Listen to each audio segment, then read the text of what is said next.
Halo, selamat pagi semuanya. Kami dari kelompok 9 ingin mempresentasikan hasil dari diskusi kami tentang penentuan harga pokok persediaan. Sebelum masuk ke dalam materi, mari kita perkenalan terlebih dahulu. Oke, dari anggota kelompok 9, yang pertama yaitu Miranda Jian Fitriani Adi dengan NPM 20110104045. Yang kedua Martania Dwi Hapsari dengan NPM 20110104051 dan yang terakhir yaitu saya Khairul Anam dengan NPM 20110104136. Kami dari kelas K1S1 Akuntansi 2020. Baik, materi pertama akan membahas tentang metode penentuan harga pokok persediaan sesuai PSAK. Menurut PSAK nomor 14 revisi tahun 200 menyatakan bahwa terdapat dua sistem pencatatan persediaan. Yang pertama yaitu sistem persediaan perpetual atau perpetual inventory system, yaitu biaya persediaan akhir dan harga pokok penjualan selama tahun berjalan dapat ditentukan secara langsung dari catatan akuntansi. Yang kedua, menurut PSAK nomor 14, mengatur bahwa persediaan harus diukur berdasarkan biaya atau nilai realisasi neto. Mana yang lebih rendah? Biaya persediaan ditentukan melalui dua proses. Yang pertama yaitu menentukan biaya pembelian atau pembuatan barang atau biaya persediaan atau inventory cost. Yang kedua yaitu mengalokasikan jumlah nilai persediaan awal dan biaya pembelian atau pembuatan barang ke biaya persediaan akhir dan harga pokok penjualan dengan menggunakan rumus biaya.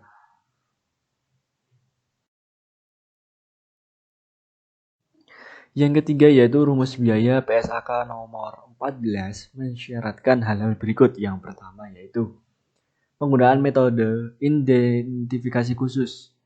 Biaya persediaan untuk barang yang lazimnya tidak dapat diganti dengan barang lain. Dan barang serta jasa yang dihasilkan dan dipisahkan untuk proyek khusus harus diperhitungkan berdasarkan identifikasi khusus terhadap biaya masing-masing. Yang kedua yaitu penggunaan rumus FIFO atau pertama masuk, pertama keluar. Mengasumsikan barang dalam persediaan yang pertama dibeli dan akan dijual atau digunakan terlebih dahulu sehingga yang tertinggal dalam persediaan akhir adalah yang dibeli atau diproduksi kemudian. Yang ketiga adalah rumus biaya rata-rata tertimbang. Yang dimaksud di sini adalah biaya setiap barang ditentukan berdasarkan biaya rata-rata tertimbang dari barang serupa pada awal periode dan biaya barang serupa yang dibeli atau diproduksi selama periode. Perhitungan rata-rata dapat dilakukan secara berkala atau pada setiap penerimaan kiriman tergantung pada keadaan perusahaan. Yang terakhir yaitu rumus LIFO. Mengasumsikan barang yang dibeli atau diproduksi terakhir dijual atau digunakan terlebih dahulu sehingga yang termasuk dalam persediaan akhir adalah yang dibeli atau diproduksi terdahulu. Materi yang kedua akan membahas tentang harga pokok penjualan atau cost of goods sold. Merupakan biaya yang dikeluarkan dalam suatu proses produksi barang dan jasa yang dapat dihubungkan secara langsung dengan aktivitas proses yang membuat produk barang dan jasa siap jual. Untuk rumus menghitung HPP perusahaan dagang yaitu HPP sama dengan persediaan barang awal dikurangi persediaan barang akhir. Perhitungan HPP perusahaan manufaktur untuk mendapatkan HPP yang akurat ada 4 tahap. Tahap pertama yaitu menghitung bahan baku yang digunakan dengan rumus saldo awal bahan baku tambah pembelian bahan baku dikurangi saldo akhir bahan baku. Tahap kedua yaitu menghitung biaya produksi, yaitu bahan baku yang digunakan ditambah biaya tenaga kerja langsung ditambah biaya overhead produksi. Tahap ketiga, menghitung harga pokok produksi dengan rumus total biaya produksi ditambah saldo awal persediaan barang dalam proses produksi dikurangi saldo akhir persediaan barang dalam proses produksi. Yang keempat, tahap keempat, menghitung harga pokok penjualan. Harga pokok produksi ditambah persediaan barang awal dikurangi persediaan barang akhir.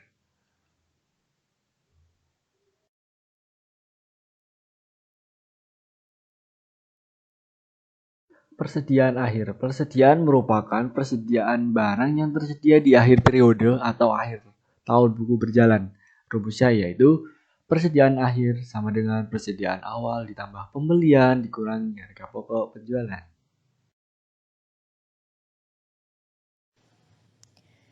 Menyusun kartu sediaan sesuai dengan metode pengakuan harga pokok sediaan. Kartu persediaan barang atau dikenal bin card atau stock card adalah ringkasan pergerakan persediaan dan sisa saldo. Laporan ini berisi informasi dari pergerakan yang mencakup saldo awal, penerimaan stok, penerbitan stok, dan kuantitas akhir.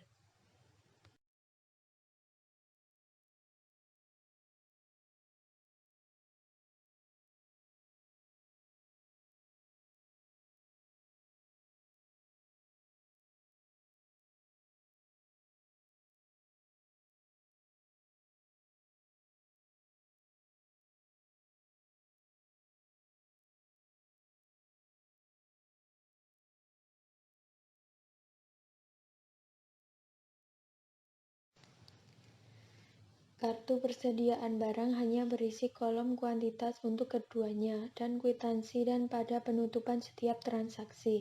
Level stok dihitung untuk memastikan bahwa pada setiap titik waktu dapat direkonsiliasi dengan penghitungan fisik. Nah, di situ terdapat contoh kartu persediaan barang dengan keterangan company name yaitu nama perusahaan, material name atau material kode yaitu nama barang dan kode barang, location yaitu lokasi gudang atau toko, maksimum level stok yaitu stok maksimum yang harus ada di gudang atau toko, minimum level stok yaitu stok minimum yang harus ada di gudang atau toko, reorder level yaitu nilai di mana seharusnya melakukan pemesanan barang.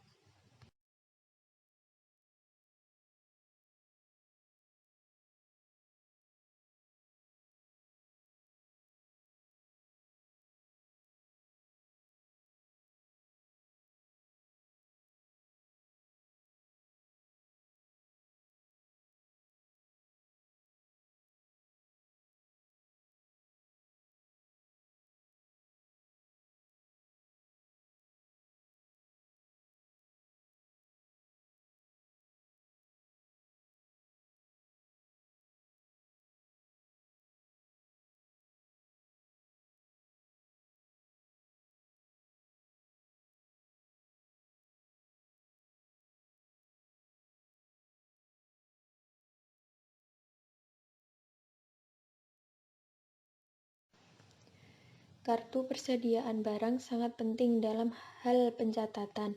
Bisa persediaan barang yang dimiliki untuk dijual atau barang yang akan diolah lalu dijual.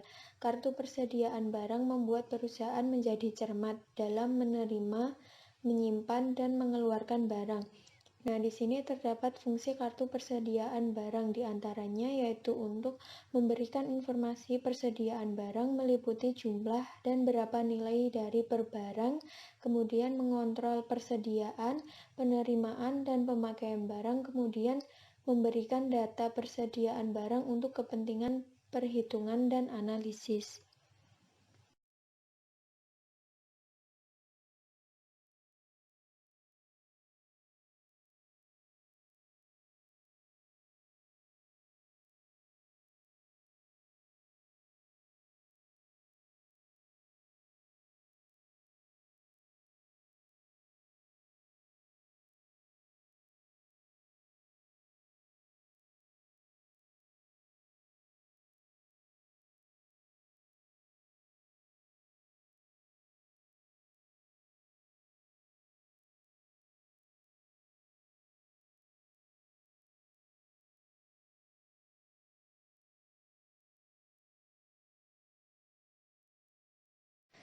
Kemudian yaitu dua sistem pencatatan dalam pencatatan persediaan. Nah, di sini terdapat sistem inventarisasi fisik atau pencatatan sistem periodik dan sistem perpetual atau pencatatan sistem kontinu. Nah, di sini dapat diketahui penjelasan mengenai sistem inventarisasi fisik atau pencatatan sistem periodik. Dalam sistem pencatatan fisik, harga pokok penjualan dihitung tiap akhir periode setelah sisa barang atau persediaan akhir periode di gudang diperiksa dan dihitung secara fisik. Prosedur pencatatan persediaan sistem inventarisasi fisik secara garis besar adalah sebagai berikut, yaitu faktur pembelian dicatat dalam jurnal pembelian dengan mendebit akun pembelian dan kredit untuk utang dagang. Memo kredit dari kreditor sebagai bukti transaksi retur pembelian dicatat dalam jurnal umum atau jurnal pembelian retur dengan mendebit akun utang dan kredit akun retur pembelian. Kemudian, faktur penjualan dicatat dalam jurnal penjualan dengan mendebit akun piutang dagang dan kredit hasil akun penjualan. Kemudian memo kredit yang dikirimkan kepada debitur sebagai bukti transaksi penjualan retur dicatat dalam jurnal umum atau jurnal penjualan retur.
Setelah itu mengenai sistem perpetual atau pencatatan sistem kontinu. Dengan penjelasan, pencatatan sistem perpetual atau metode pencatatan terus-menerus disebut juga dengan metode balance permanen. Prosedur pencatatan persediaan sistem perpetual yaitu faktur pembelian dicatat dalam jurnal pembelian dengan mendebit akun persediaan dan kredit akun utang dan dagang.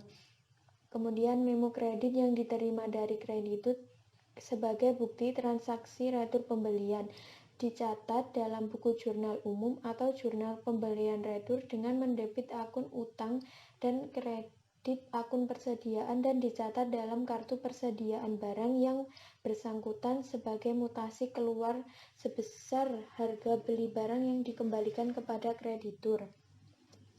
Faktur penjualan sebagai bukti transaksi penjualan kredit dicatat dalam jurnal penjualan dengan mendebit akun piutang dagang dan kredit akun hasil penjualan sebesar harga penjualan.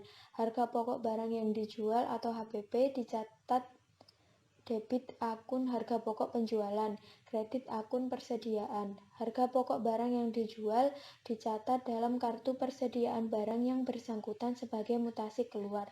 Dan yang terakhir, memo kredit yang dikirimkan kepada debitur untuk bukti transaksi retur penjualan.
Kondisi yang mempengaruhi penyajian akun sediaan barang. Penilaian persediaan membutuhkan penentuan berikut. Barang fisik untuk dimasukkan dalam persediaan, yaitu mengenai siapa pemilik barang, barang dalam perjalanan, barang konsinyasi, perjanjian penjualan khusus. Kemudian biaya untuk dimasukkan dalam persediaan, yaitu biaya produksi versus biaya periode. Kemudian asumsi arus biaya untuk diadopsi, yaitu identifikasi khusus, biaya rata-rata, FIFO, retail, dan sebagainya. Dan pada akhir periode pelaporan, catatan persediaan disesuaikan dengan hasil inventarisasi fisik, dan inventari fisik dilakukan atas barang yang belum dipakai, baik yang masih berada di gudang atau tempat penyimpanan maupun persediaan yang berada di unit pengguna. Dan persediaan dalam kondisi rusak atau usang tidak dilaporkan dalam neraca, tetapi diungkapkan dalam catatan atas laporan keuangan. Untuk itu, laporan keuangan melampirkan daftar persediaan barang rusak atau usang.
Persediaan diakui pada saat yang pertama, potensi manfaat ekonomi masa depan diperoleh dan mempunyai nilai atau biaya yang dapat diukur dengan andal. Biaya tersebut didukung oleh bukti atau dokumen yang dapat diverifikasi dan di dalamnya terdapat elemen harga barang persediaan, sehingga biaya tersebut dapat diukur secara andal, jujur, dapat diverifikasi, dan bersifat netral. Yang kedua yaitu pada saat diterima atau hak kepemilikannya dan atau kepenguasaannya berpindah, dokumen sumber yang digunakan sebagai pengakuan perolehan persediaan adalah faktur, kwitansi, atau berita acara serah terima atau BAST. Persediaan dicatat menggunakan metode perpetual, yaitu pencatatan persediaan dilakukan setiap terjadi transaksi yang mempengaruhi persediaan, yaitu perolehan dan pemakaian. Pencatatan barang persediaan dilakukan berdasarkan satuan barang yang lazim dipergunakan untuk masing-masing jenis barang atau satuan barang lain yang dianggap paling memadai dalam pertimbangan materialitas dan pengendalian pencatatan. Pada akhir periode pelaporan, catatan persediaan disesuaikan dengan hasil inventarisasi fisik. Inventarisasi fisik dilakukan atas barang yang belum dipakai, baik yang masih berada di gudang atau tempat penyimpanan, maupun persediaan yang berada di unit pengguna. Persediaan dalam kondisi rusak atau usang tidak dilaporkan dalam neraca, tetapi diungkapkan dalam CALK atau catatan atas laporan. Selanjutnya yaitu beban persediaan. Beban persediaan diakui pada akhir periode pelaporan berdasarkan perhitungan dari transaksi penggunaan persediaan, penyerahan persediaan kepada masyarakat, atau sebab lain yang mengakibatkan berkurangnya jumlah persediaan. Selanjutnya yaitu besaran penyajian persediaan. Yang pertama yaitu biaya perolehan apabila diperoleh dengan pembelian. Biaya perolehan persediaan meliputi harga pembelian, biaya pengangkutan, biaya penanganan, dan biaya lainnya yang secara langsung dapat dibebankan pada perolehan persediaan. Yang kedua yaitu hal yang mengurangi biaya perolehan persediaan. Yang pertama yaitu potongan harga, Selanjutnya yaitu persediaan yang diungkapkan dalam catatan atas laporan keuangan. Persediaan diungkapkan secara memadai dalam catatan atas laporan keuangan dengan hal-hal yang pertama, kebijakan akuntansi yang digunakan dalam pengukuran persediaan. Yang kedua, penjelasan lebih lanjut persediaan seperti barang atau perlengkapan yang digunakan dalam pelayanan masyarakat, barang atau perlengkapan yang digunakan dalam proses produksi, barang yang disimpan untuk dijual atau diserahkan kepada masyarakat, dan barang yang masih dalam proses produksi yang dimaksudkan untuk dijual atau diserahkan kepada masyarakat. Yang ketiga, penjelasan atas selisih antara pencatat dengan hasil inventarisasi fisik, dan yang keempat, jenis. Selanjutnya yaitu perlakuan persediaan barang. Yang pertama, barang persediaan yang memiliki nilai nominal yang dimaksudkan untuk dijual seperti pita cukai, dinilai dengan biaya perolehan terakhir. Yang kedua, persediaan berupa barang yang akan diserahkan kepada masyarakat pihak ketiga yang masih dalam proses pembangunan sampai dengan tanggal pelaporan, maka atas pengeluaran-pengeluaran yang dapat didistribusikan untuk pembentukan aset tersebut tetap disajikan sebagai persediaan, bukan KDP. Yang ketiga, ada kalanya unit pemerintah karena tugas dan fungsinya menerima hibah berupa emas, seperti penerimaan hadiah tidak tertebak atau HTT, atau hadiah yang tidak diambil oleh pemenang, contohnya pada Kementerian Sosial. Dalam hal ini, persediaan berupa emas berikut adalah contoh-contoh soal HPP dan kartu persediaan. Contoh pertama, perhitungan HPP. Dalam neraca saldo sebagian perusahaan Baju Jaya terdapat data seperti tampak di bawah ini. Persediaan barang dagang awal sejumlah 7.500.000, pembelian sebesar 24.950.000, retur pembelian sebesar 1.350.000, potongan pembelian sebesar 276, persediaan barang akhir sebesar 7.900.000. Dari data tersebut tampak saldo unsur-unsur HPP yakni persediaan awal pada neraca saldo sebagian. Yang kedua, persediaan akhir pada data penyesuaian. Yang ketiga, elemen pembelian bersih di neraca saldo sebagian atau retur pembelian, dan potongan pembelian. Walaupun dalam data tersebut tidak terdapat biaya angkut pembelian, tapi proses perhitungan HPP bisa dilakukan sebagaimana seharusnya. Penyelesaian dalam contoh soal HPP atau harga pokok penjualan. Yang pertama yaitu kita cantumkan terlebih dahulu persediaan awal barang dagangan sejumlah 7.500.000. Yang kedua kita cantumkan pembelian dan beban angkut pembelian kita jumlahkan terlebih dahulu. Selanjutnya retur pembelian dan potongan pembelian kita jumlahkan terlebih dahulu. Oke.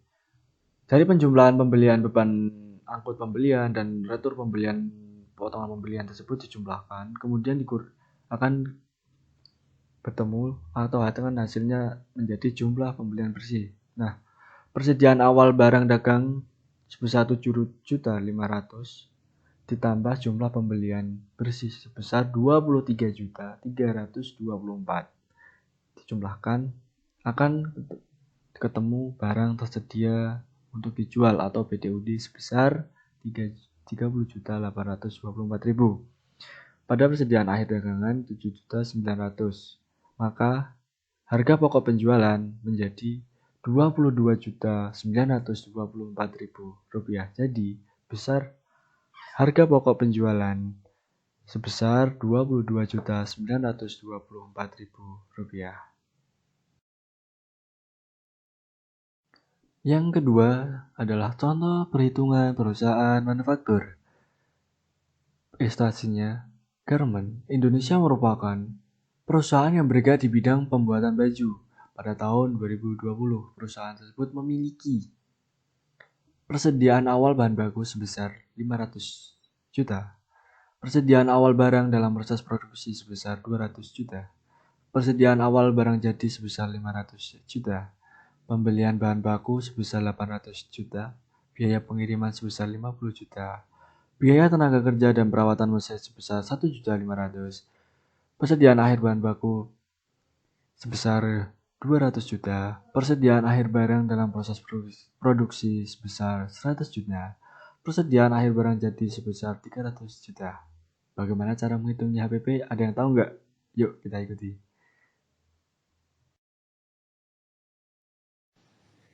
Untuk mengetahui cara hitung HPP, penyelesaiannya yaitu yang pertama menghitung bahan baku yang digunakan, yaitu persediaan awal bahan baku sebesar 500 juta ditambah dengan pembelian bahan baku yaitu 800 juta ditambah dengan 50 juta, kemudian dikurangkan dengan persediaan akhir bahan baku sebesar 200 juta. Kemudian bahan baku yang digunakan yaitu sebesar 1.150 juta. Yang kedua yaitu menghitung total biaya produksi, yaitu bahan baku yang digunakan ditambah biaya tenaga kerja langsung ditambah biaya overhead produksi, yaitu 1.150 juta ditambah dengan 150 juta, maka total biaya produksinya yaitu 1.300 juta.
Yang ketiga yaitu menghitung harga pokok produksi, yaitu total biaya produksi sebesar 1.300 juta ditambah dengan saldo awal persediaan barang sebesar 200 juta dikurang dengan saldo akhir persediaan barang sebesar 100 juta.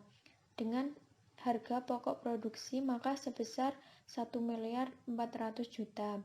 Dan yang keempat yaitu menghitung harga pokok penjualan, yaitu harga pokok produksi sebesar 1.400 juta ditambah dengan persediaan awal barang jadi yaitu sebesar 500 juta dikurang dengan persediaan akhir barang jadi yaitu sebesar 300 juta. Maka HPP-nya adalah sebesar 1.600.000 juta. Maka HPP perusahaan manufaktur tersebut adalah sebesar 1.600.000 juta.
Contoh perhitungan FIFO. Nah, di sini dapat diketahui data penjualan dan pembelian persediaan selama tahun 2017 di PT XY, yaitu tanggal 1 Januari dengan keterangan persediaan awal kuantitas atau unitnya yaitu 100 dengan harga 100.000. Tanggal 5 Februari keterangan pembelian kuantitasnya sebesar 300 dengan harga 120.000. Tanggal 7 Maret dengan keterangan penjualan kuantitas 100 dengan harga 150.000. Tanggal 10 April keterangan penjualan kuantitas sebesar 100 dengan harga 150.000. Tanggal 2 Mei dengan keterangan pembelian kuantitas sebesar 100 dengan harga 130.000. Kemudian tanggal 5 Juni dengan keterangan penjualan kuantitas 200 dengan harga 160.000. Kemudian tanggal 6 Juli dengan keterangan pembelian dengan kuantitas 300 harga 125.000. Tanggal 7 Oktober keterangan penjualan kuantitas 100 dengan harga 160.000. Tanggal 10 November keterangan penjualan kuantitas 200 harga 170.000. Dan yang terakhir tanggal 3 Desember dengan keterangan pembelian kuantitas 100 harga 130.000.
Penyelesaiannya, yang dicatat pertama adalah persediaan awal pada tanggal 1 Januari sebanyak 100 unit dengan harga 100.000 per unit. Pada tanggal 5 Februari terdapat transaksi pembelian sebanyak 300 unit dengan harga 120.000 per unit. Kemudian pada tanggal 7 Maret terdapat transaksi penjualan sebanyak 100 unit. Dikarenakan menggunakan metode first in first out atau pertama masuk pertama keluar, jadi yang dikeluarkan dari persediaan adalah unit dengan harga 100.000 per unit. Sehingga yang dicatat dalam harga pokok penjualan tanggal 7 Maret adalah 100 unit dengan harga 100.000 per unit. Pada 10 April, terdapat transaksi penjualan sebanyak 100 unit. Dikarenakan persediaan awal dengan harga 100.000 per unit telah habis, sehingga yang dikeluarkan dari persediaan adalah unit dengan harga 120.000 per unit, sehingga harga pokok penjualan yang dicatat pada tanggal 10 April adalah 100 unit dengan harga 120.000 per unit. Pada 2 Mei terdapat transaksi pembelian sebanyak 100 unit dengan harga 130.000 per unit. Pada 5 Juni terdapat transaksi penjualan sebanyak 200 unit dengan harga 120.000 per unit. Pada 6 Juli, terdapat transaksi pembelian sebanyak 300 unit dengan harga 125.000 per unit. Pada tanggal 7 Oktober, terdapat transaksi penjualan sebanyak 100 unit dengan harga 130.000 per unit. Pada 10 November, terdapat transaksi penjualan lagi sebanyak 200 unit dengan harga 125.000. Selanjutnya, contoh perhitungan kartu persediaan. PT Semua Bisa menggunakan sistem perpetual untuk mencatat mutasi persediaan barang dagang dengan metode last in first out atau LIFO untuk menghitung jumlah persediaan. Berikut ini adalah data mengenai barang dagangan PT Semua Bisa selama bulan Mei 2011. Persediaan barang dagangan 1 Mei sebanyak 50 unit dengan harga 2.000 per unit.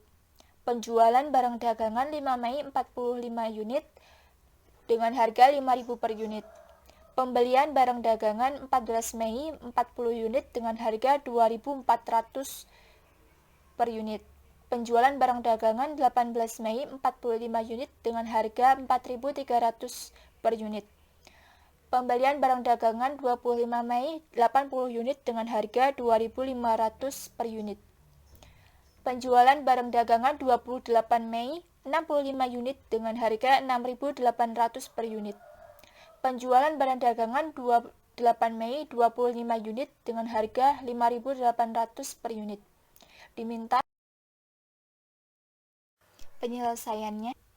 Jadi berikut adalah kartu persediaan PT Semua Bisa untuk bulan yang berakhir 31 Mei 2011. Yang pertama dicatat adalah persediaan awal pada tanggal 1 Mei sebanyak 50 unit dengan harga 2.000 per unit. Tanggal 5 Mei terjadi transaksi penjualan dengan 45 unit dengan harga 2.000 unit. Kemudian tanggal 14 Mei terdapat transaksi pembelian sebanyak 40 unit dengan harga 2.400 per unit. Kemudian pada tanggal 18 Mei terdapat transaksi penjualan sebanyak 25 unit. Dikarenakan menggunakan metode LIFO atau last in first out, yaitu terakhir masuk pertama keluar, sehingga yang diambil dari persediaan adalah unit dengan harga 2.400 per unit. Jadi yang dicatat dalam beban pokok penjualan pada tanggal 18 Mei adalah 25 unit dengan harga 2.400 per unit. Kemudian pada tanggal 25 Mei terdapat pembelian 80 unit dengan harga 2.500 per unit. Kemudian pada tanggal 28 Mei terdapat transaksi penjualan dengan 65 unit. Dikarenakan yang terakhir masuk adalah unit dengan harga 2.500 sehingga yang dikeluarkan di beban pokok penjualan adalah 65 unit dengan harga 2.500 per unit. Kemudian pada tanggal 29 Mei terdapat transaksi penjualan lagi sebanyak 25 unit. Dikarenakan yang terakhir yaitu dengan unit 2.500 per unit tersisa 15 unit, sehingga yang 10 unit lainnya diambil dari persediaan sebelum persediaan seharga 2.500 masuk, yaitu unit dengan harga 2.400. Sekian dari kami, kelompok 9. Apabila terdapat kesalahan, kami mohon maaf. Wassalamualaikum warahmatullahi wabarakatuh.